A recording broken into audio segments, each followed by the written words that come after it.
छात्रों, आपका स्वागत है दीक्षांत एडुटेक में। दीक्षांत एडुटेक में आज आपके लिए लेके आए हैं विषय हिंदी स्पर्श से पाठ एवरेस्ट मेरी शिखर यात्रा। छात्रों, जैसा कि आप जानते हैं एवरेस्ट मेरी शिखर यात्रा के 3 पार्ट हो चुके हैं। ये 4th पार्ट है, ये पार्ट 4 है। चूंकि एक बड़ा चैप्टर है, बड़ा पार्ट है और इस पार्ट को पढ़ने के लिए, अच्छे तरह से समझने के लिए हमने 4 पार्ट में इसके वीडियोज बनाए।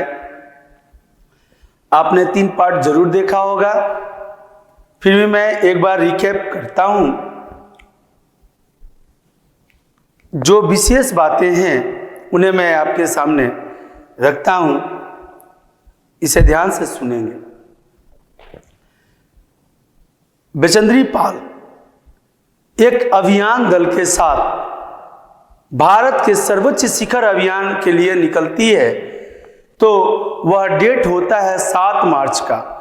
7 मार्च 1984 यह वह दिन है जिस दिन दिल्ली से वायुयान के द्वारा काठमांडू के लिए एक अभियान दल निकलता है, जिस अभियान दल में 2 महिलाएं और पुरुष वर्ग के भी लोग हैं। जब यह जाते हैं काठमांडू तो वहां नेमचे बाजार पर पहुंचते हैं। नेमचे बाजार वह स्थान है जहां पर जो शिखर पर ले जाने के लिए वहां जो मिलने वाले हैं सहयोगी वह मिलते हैं। उसमें कुछ सहयोगी ऐसे होते हैं, इस दल का जो निर्माण किया गया है, इस दल के नेता कर्नल खुल्लर है और उपनेता प्रेमचंद है। कर्नल खुल्लर अपने अभियान दल के साथ और प्रेमचंद जो उपनेता हैं, यह अग्रिम दल के साथ आगे आगे चल रहे हैं। अग्रिम दल वह दल है जो अभियान दल को सपोर्ट दे रहा है। पर्वत के शिखर पर जाने के लिए इनके लिए रास्ता बना रहा है, पर्वत पर चढ़ने का रास्ता। उस अभियान दल को किसी भी प्रकार की असुविधा न हो, अर्थात उनके खाने पीने रहने के लिए टेंट वगैरह की व्यवस्था, जाने के लिए कहीं चढ़ने के लिए रस्सी वगैरह की जो व्यवस्था है, जो ढोना है, वह शेरपा के द्वारा किया जाता है। यह शेरपा इसी नेमचे बाजार के आसपास में मुहैया होते हैं, जो कि क्षेत्रीय होते हैं, लोकल होते हैं। ये नेमचे बाजार से पहली बार बचेंद्री पाल ने एवरेस्ट के शिखर को देखा और अपने इस गाथा में लिखी है, अपने इस जीवनी के अंतर्गत, अपने इस अभियान के अंतर्गत जो उन्हें जो दर्शित हुआ है, जो उनका एक्सपीरियंस रहा है, वह हमारे साथ शेयर कर रही है इस चैप्टर के द्वारा। तो उन्होंने कहा कि वह अपने लाइफ में पहली बार एवरेस्ट की ऊंची चोटी को नेमचे बाजार से इतना करीब से देखा। वह तब नहीं जानती थी कि उस शिखर पर, जहां पर, जिस शिखर पर 2 व्यक्तियों के चढ़ने का भी स्थान नहीं है, वहां वह एक दिन खड़ा होगी। जिस शिखर पर चढ़ने के लिए दुनिया के तमाम पर्वतारोही प्रतिदिन सपने देखते हैं, तमाम पर्वतारोही अपना आरोहण करने के लिए प्रतिदिन प्रयासरत होते हैं, उस शिखर पर चढ़ेगी एक दिन। नहीं जानती थी वह स्वयं भी कि आगे क्या होगा, परंतु हिम्मत और जज्बा, सही कहा गया है कि कोशिश करने वालों की कभी हार नहीं होती। यह हिम्मत और जज्बा ही था बचेंद्री पाल का, जो उसे पीछे मुड़कर देखने के लिए कभी भी स्वीकार नहीं था। अतः जब ये लोग अग्रिम दल की खबर वहां आई, प्रेमचंद वहां से आए और अग्रिम दल में एक शेरपा की मौत, एक शेरपा कुली की मौत हो जाने की खबर जब दिए, इस अभियान दल को यह खबर मिली जब, तो सभी थोड़ा हताश हुए। डर की तो बात है कि शेरपा जो क्षेत्रीय व्यक्ति है, जो पहाड़ों के बारे में भी विशेष जानकारी रखता है, कब ग्लेशियर पिघल जाते हैं, कब पर्वत पर पहाड़ से पत्थर के टुकड़े गिरते हैं, कहाँ गिरते हैं, किस प्रकार से गिरते हैं, ये तमाम जानकारियों वाले भी अगर मर जाते हैं तो हम तो अनजान हैं। ये बात भयाक्रांत करने वाली निसंदेह है, परंतु बचेंद्री लड़की होते भी हुए भी डरी नहीं। वह आगे बढ़ी। आगे जब ये लोग बढ़ते गए, हाँ, एक चीज और विशेष, सागर माथा के नाम से एवरेस्ट की चोटी को वहाँ के स्थानीय लोग जानते थे। अतः यह सागर माथा नाम अर्थात सागर से ऊंचा होने के कारण, सर्वोच्च चोटी होने के कारण माथा अर्थात सागर का माथा, सागर माथा कहा गया। अब बचेंद्री पाल को यह नाम अच्छा लगने लगा था। आगे बढ़ने पर जब कैंप 1 में ये लोग पहुंचे हैं तो वहां पर मीनू मेहता यांत्रिक गतिविधियों को इन लोगों को समझाई है। मीनू मेहता यांत्रिकी के बारे में, कैसे एल्युमिनियम के सीरी से पुल बनाया जाएगा, एंकर और रस्सियों के सहारे कैसे हम एक जगह टिका करके हम अपने पाँव को स्थिरता देते हुए ऊपर की ओर चढ़ेंगे, ढलान पर कैसे हम उतरेंगे, चूंकि कंघीकार होता है पर्वत, ऊपर चढ़े उतरे, चढ़े उतरे, चढ़े उतरे, उतार चढ़ाव, चढ़ाव उतार। यूं तो जिंदगी में भी उतार चढ़ाव लगे होते हैं, लेकिन पर्वत का उतार चढ़ाव कुछ अधिक ही प्रैक्टिकल होता है। वहां जब ऊपर चढ़ने लगते हैं ये लोग, अब आगे एक के बाद एक कुल 4 कैंप लगे हैं और ये कैंप शिविर है, ये कैंप नायलॉन के प्लास्टिक से बनाए जा रहे हैं। इस तरह से करके जब आगे और बढ़ते हैं, पहले तो एक शेरपा कुली और एक शेरपा कुली की मौत और 4 कुलियों के घायल होने की खबर इन्हें मिली है। अब आगे एक और रसोइये की मौत हो जाती है, जिससे सभी और भयभीत हो जाते हैं, क्योंकि वातावरण अनुकूल नहीं है। वातावरण अनुकूल न होने के कारण उनकी शारीरिक स्थितियां बदलती गई और अंततः मृत्यु के शिकार बने। अब ये जब आगे बढ़ रहे हैं तो ग्लेशियर पिघल के, ग्लेशियर की नदियों को नजदीक से देखने का एक्सपीरियंस, देखने का अनुभव बचेंद्री को पहली बार हुआ था।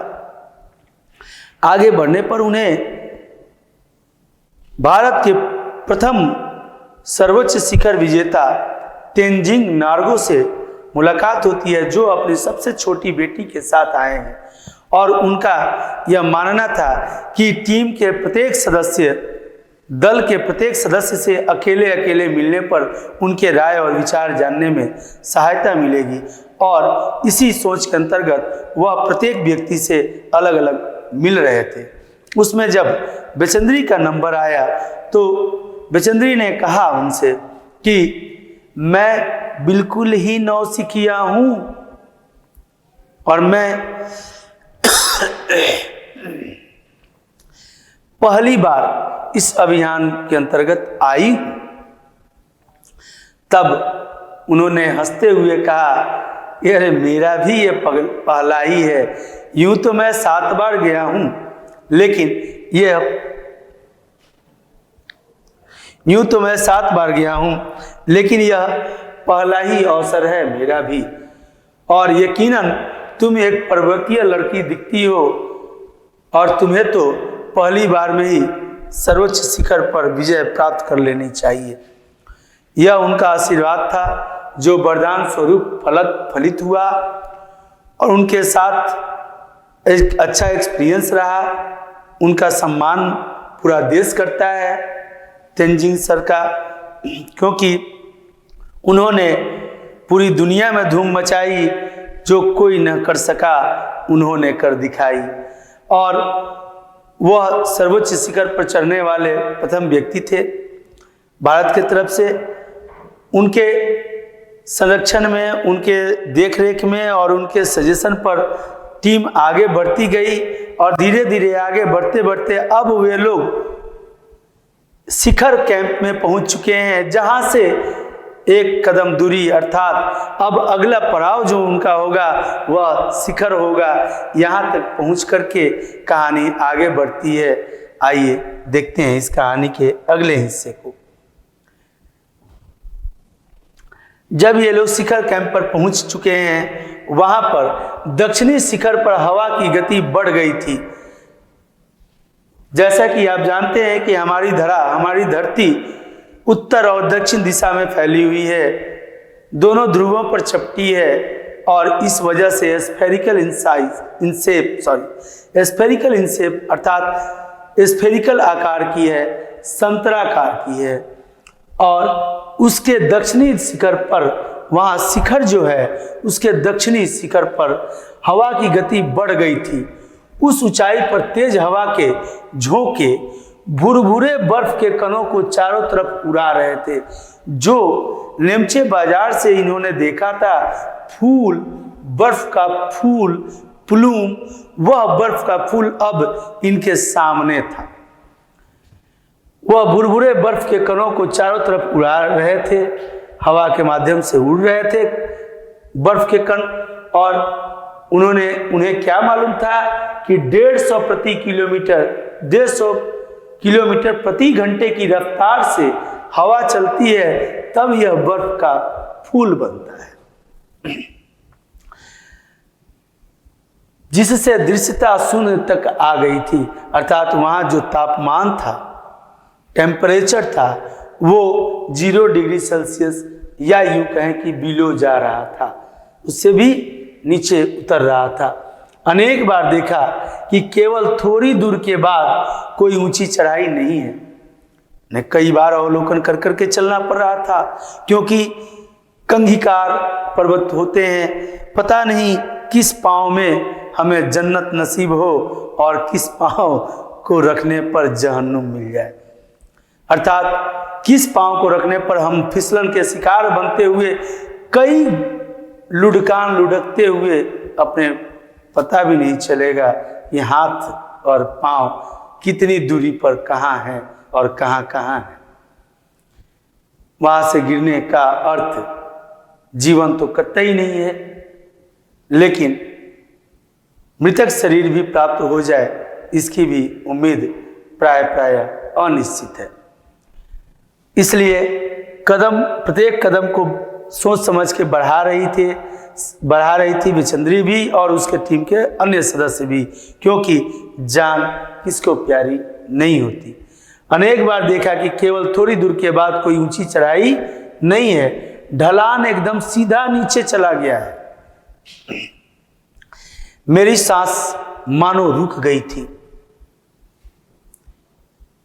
बिचंद्री पाल देखिए क्या अनुभव हो रहा है उन्हें, हर कदम पर एक नया अनुभव, एक जिंदगी का नया पाठ मिल रहा है उन्हें।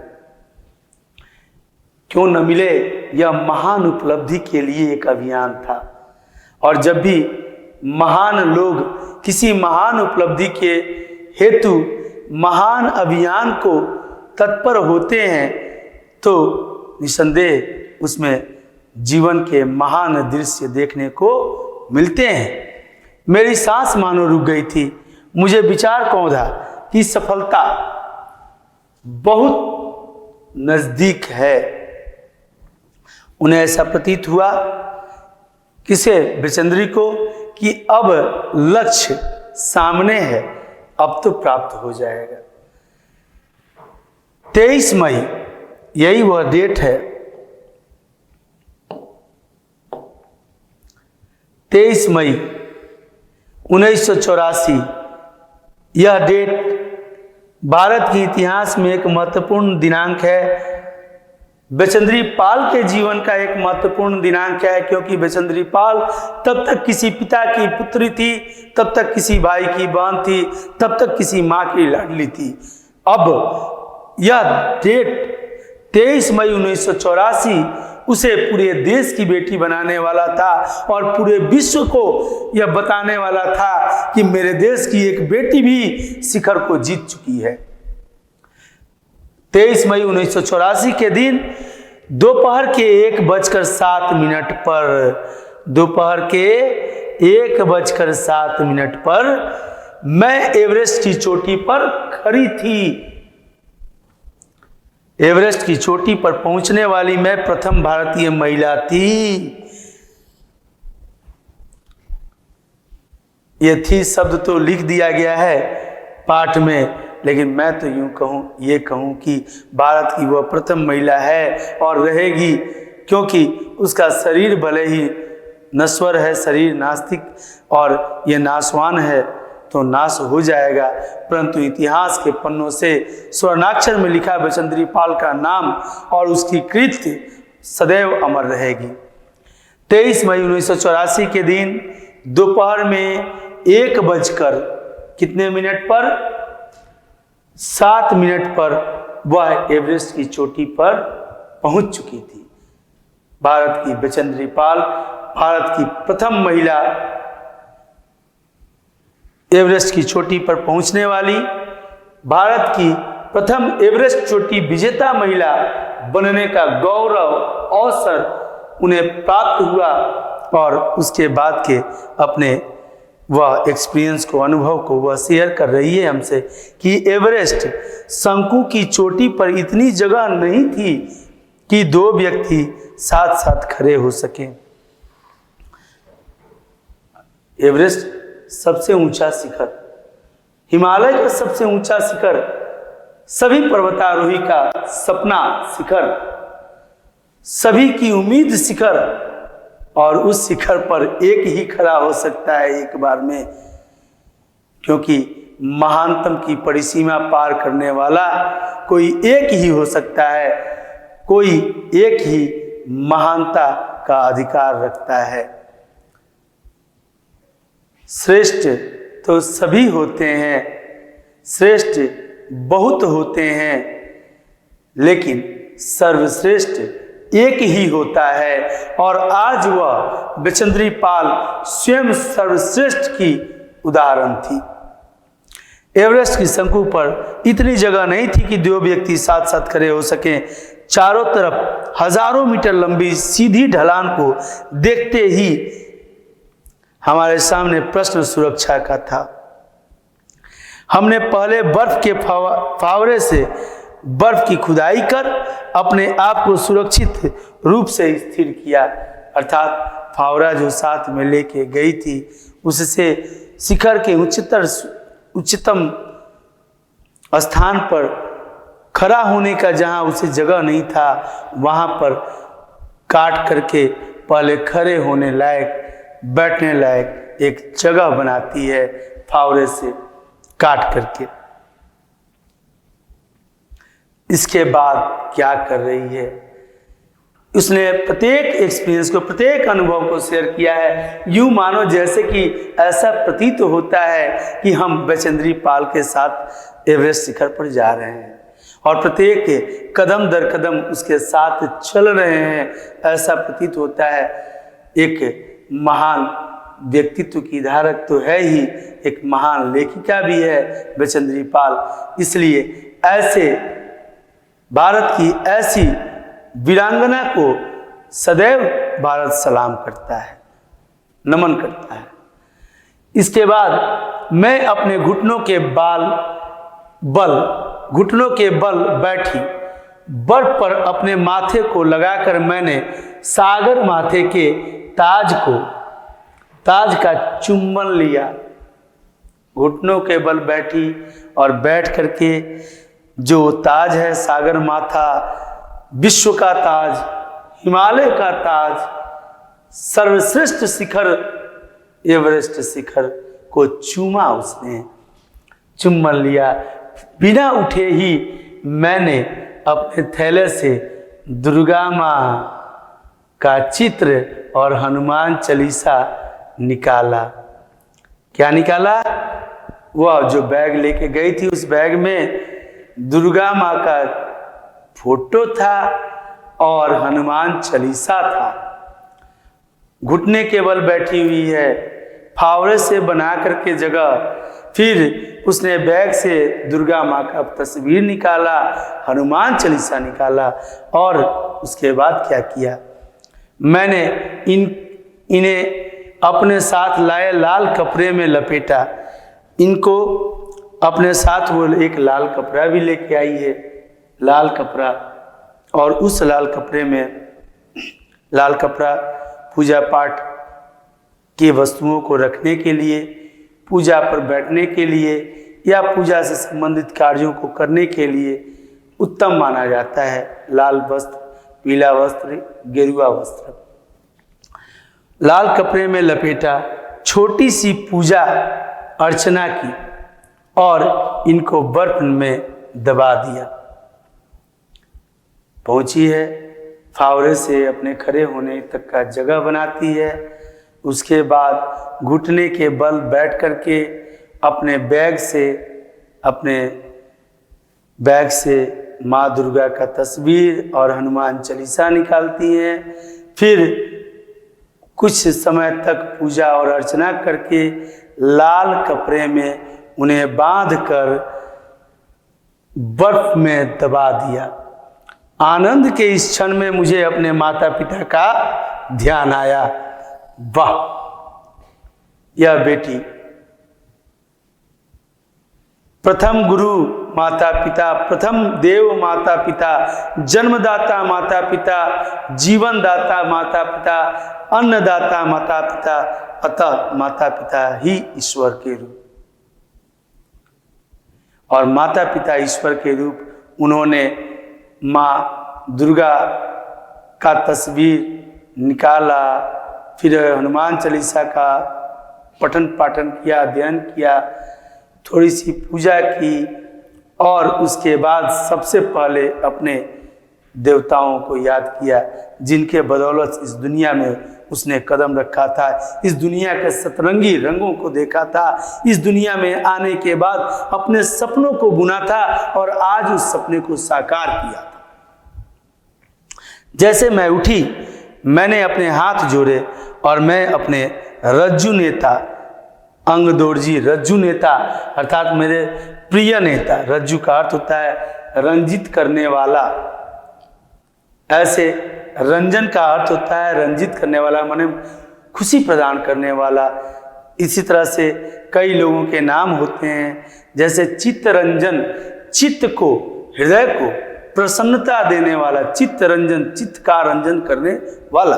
वैसे ही रज्जु अर्थात रंजित अर्थात प्रिय नेता अंगदोरजी के प्रति आदर भाव से झुकी, क्योंकि अंगदोरजी ही वो थे जो सुबह में 5:30 पर आज ही के दिन, जिस दिन 23 मई के दिन 23 मई 1984 के दिन जिस दिन ये शिखर के उच्च सर्वोच्च चोटी पर पहुंची थी, उस दिन अंगदोरजी ही थे जो इनके साथ इनका सहयोग करते हुए आगे बढ़ रहे थे। इनका जब ऑक्सीजन लेवल कम था, जब यह 2.5 मीटर ऑक्सीजन को लेकर के ऊपर चढ़ाई कर रही थी, उस समय उन्होंने ही ऑक्सीजन लेवल को बढ़ा करके 4 किया था, जिससे इनको सांस लेने में अब कोई असुविधा नहीं हो रही थी, ना ही चलने में कोई असुविधा हो रही थी। अर्थात इनके मार्गदर्शक तो थे ही अंगदोरजी, साथ में इनका सहयोग भी किए ऊपर चढ़ने पर।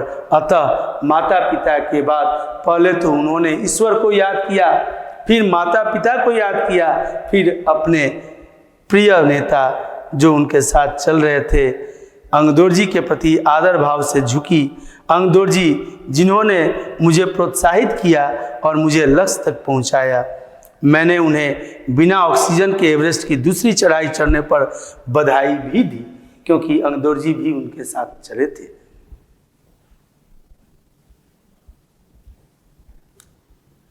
और सर्वोच्च शिखर पर पहुंचने के बाद ये प्रसन्न मुद्रा में दिखती हुई, भारत के झंडा को लहराती हुई भारत की बेटी बचेंद्री पाल, उन्होंने मुझे गले से लगाया और मेरे कानों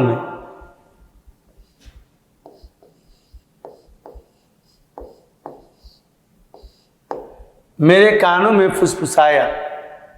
अंगदोर जी को इन्होंने जब धन्यवाद दिया तो वो गले से लगा ली और धन्यवाद देते हुए कहा, दीदी तुमने अच्छी चढ़ाई की, मैं प्रसन्न हूं।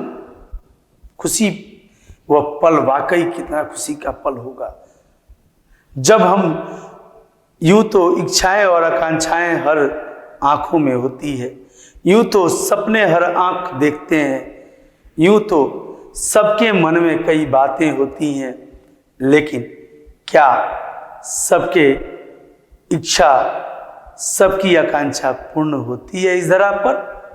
नहीं होती है।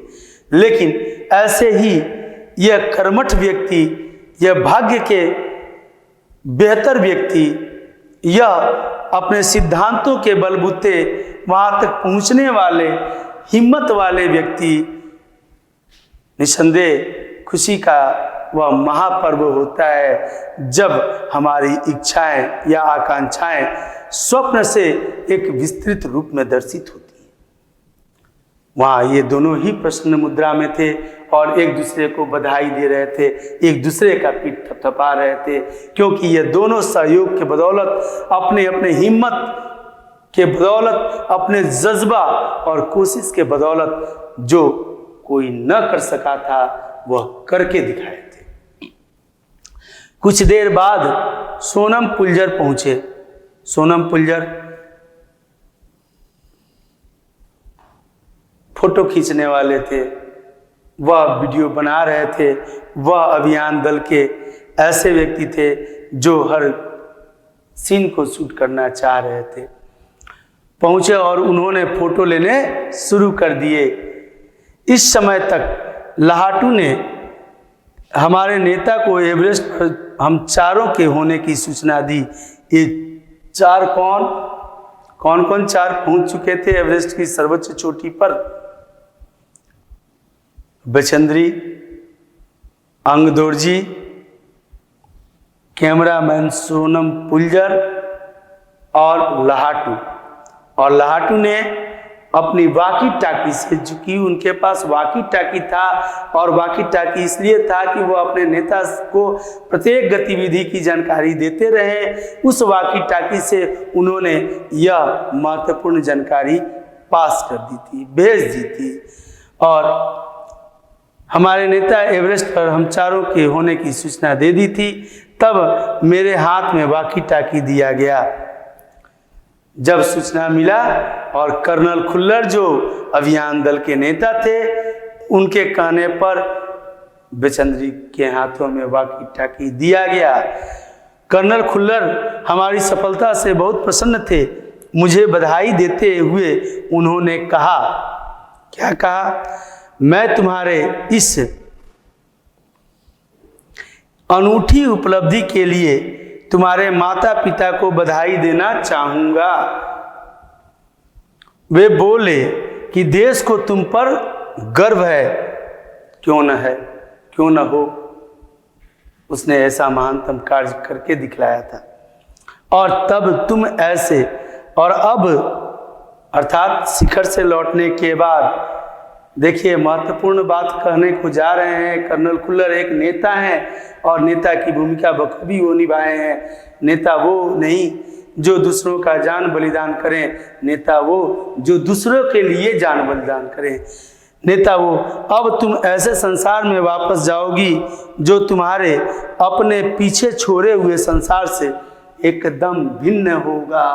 अर्थात अभी तक तो तुम्हें कोई जानता था, दुनिया वाले जानते थे कि ये माता पिता की पुत्री है, किसी की भाई है, किसी का पड़ोसी है। और अब लोग जानेंगे यह तो भारत की एक ऐसी बेटी है जो कोई न कर सका वो करके दिखा देने वाली है। यह कोशिश और हिम्मत की प्रतिमूर्ति है, यह जज्बा और जोश की धारक है, यह एक महान पर्वतारोही है। और जिन हाथों ने, जिन बातों ने उसे बचपन में रोकने की कोशिश की होगी, पर्वत के चढ़ान के लिए कि तुम लड़की हो, नहीं चढ़ पाओगी, अर्थात मेरा इशारा उनके भाई की तरफ है, क्योंकि जब वह छोटी थी तो उनके भाई उनको पर्वत पर चढ़ने से रोका करते थे, कहते थे गिर जाओगी, चोट लग जाएगा। वह भी आज फक्र से अपना सीना तान कर कहते होंगे कि आज मेरी बहन विश्व नहीं, हिमालय नहीं, बल्कि दुनिया के सर्वश्रेष्ठ चोटी पर जा करके खड़ी होकर के वहाँ अपना परचम लहरा करके तब दुनिया में वापस आ गई है। क्योंकि कई लोग अभियान दल में जाते हैं परंतु वापस आने का अवसर उन्हें बहुत कम प्राप्त होता है। वह क्षतिग्रस्त हो जाते हैं, घायल हो जाते हैं या फिर मृत्यु को प्राप्त कर जाते हैं। वह वास्तव में बचेंद्री पाल जब वहाँ से आई तो उनका इंतजार सिर्फ उनके घर वाले, शहर वाले, देश वाले ही नहीं बल्कि पूरा विश्व कर रहा था और विश्व का इतिहास कर रहा था। उस इतिहास में इनका नाम स्वर्णाक्षर में लिखा गया, भारत की पहली सर्वोच्च चोटी विजेता महिला बचेंद्री पाल। आशा करते हैं छात्रों आप लोगों को यह पाठ बहुत ही अच्छे से समझ में आया होगा और निस्संदेह इस पाठ से आने वाले सभी प्रश्नों के उत्तर आप बखूबी दे सकते होंगे। अतः इस पाठ का समापन अपने चौथे पाठ के साथ हुआ और यह आज हमारे लिए भी खुशी की बात है कि हम लोगों ने एक चैप्टर को सफलतापूर्वक, एक पाठ को सफलतापूर्वक पढ़ने, समझने तथा इस ऐतिहासिक घटना के पल पल की जानकारी को अपने दिमाग में, अपने जेहन में, अपने कॉपी में कैद करने का कार्य किया। अगले चैप्टर्स के साथ फिर उपस्थित होंगे आप लोगों के सामने। तब तक के लिए धन्यवाद। आपका दिन मंगलमय हो।